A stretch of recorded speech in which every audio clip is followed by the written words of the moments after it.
digits, high single digits in our poll. In Iowa, he is really up there, along with Warren, Sanders, and Biden. They're all around 20%. So that race is wide open. Let's talk about Biden, because I find it fascinating.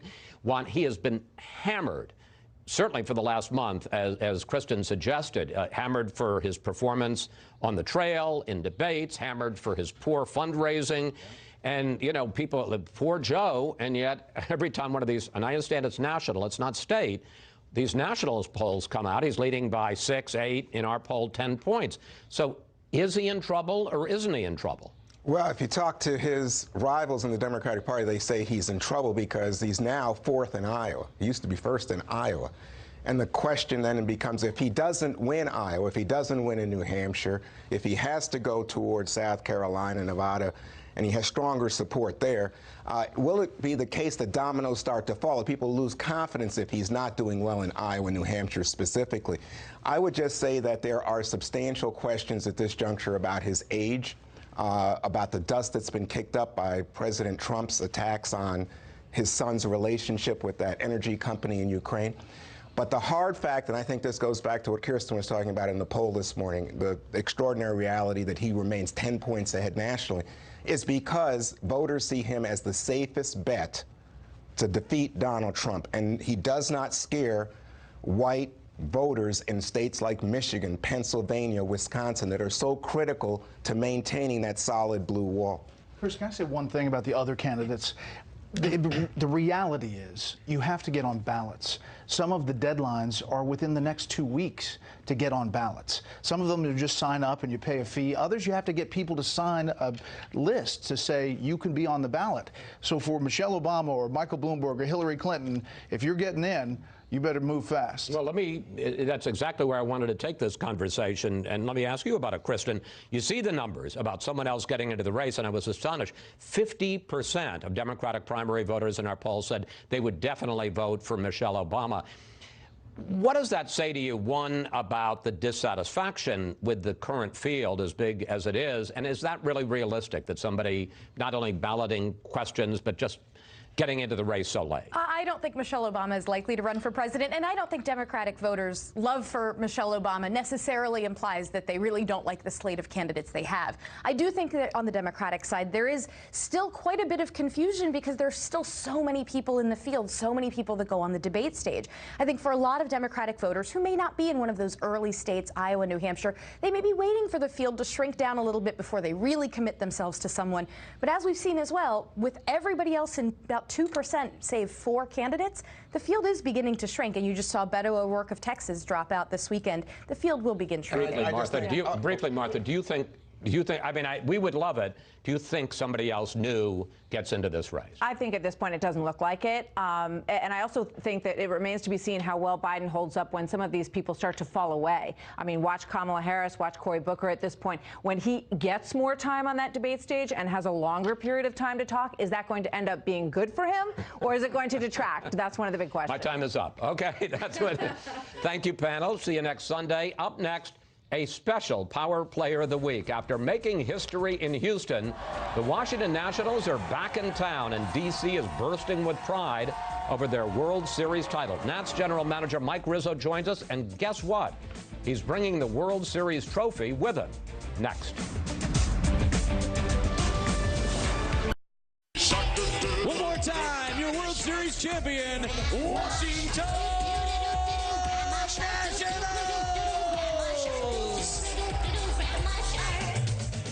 Well, players and fans celebrating the Nats' first ever World Series win with a rally here in Washington, and what has become the team anthem, which is infectious and sometimes maddening, Baby Shark. The Nationals go to the White House for a ceremony tomorrow, but we get them first, and we're delighted to welcome Nats general manager and president of baseball operations, Mike Rizzo, who brought along his new best friend. Oh, my gosh, this is beautiful. The World Series trophy. Good morning to both of you. Great. Thanks for having me, Chris. So, after 4 playoff appearances and 4 losses, how much does it mean to Washington and to you to finally win it all? Well, I think it means so much to the area of D.C. and to the DMV that we pulled this off. I know they're a rabid fan base since we arrived here in 2006, and we've had some disappointments recently. But this kind of makes up for everything. It was a great run, it was a miraculous run, a historic run, if you will, because of the way we did it. Now, you arrived here today without guards, without security, with this. I mean, you just walk around with it? I just carry it around with me. It's it's just part of it. It's part of what I do. Conversation starter. It's a conversation piece.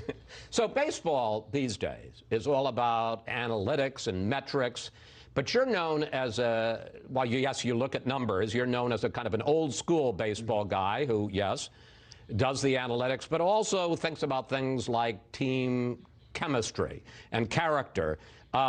The Nats have the oldest roster in baseball now at an average age of 31. Did the mix of what some of the players call the viejos, the old guys, as well as the younger players, did that make a difference, that mix? I think that was the difference, is that we added some savvy veterans that have been through the process before, that had not only great character in the clubhouse and that type of thing, but it was their skill set was great still, but their effect on our young players especially, and learning how to win, I thought was the tipping point of our season.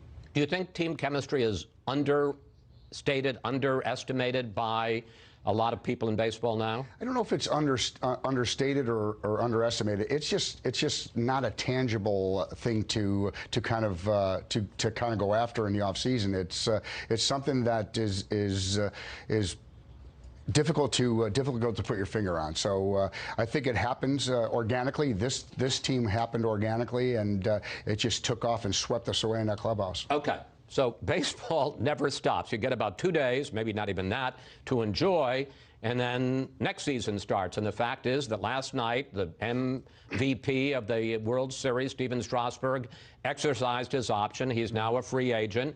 You've also got some of the other stars, Anthony Rendon, Howie Kendrick, they're free agents. Are you going to re-sign them all?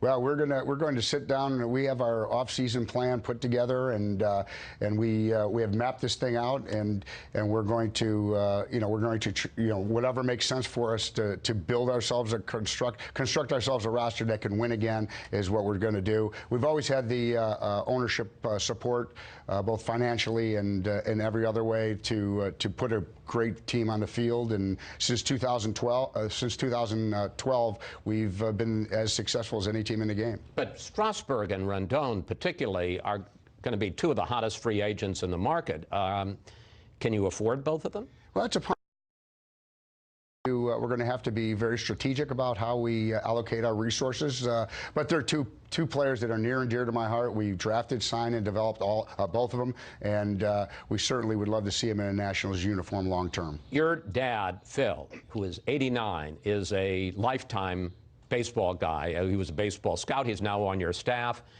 What have you and he said to each other since Wednesday night? Well, since Wednesday night, it's been all beautiful things.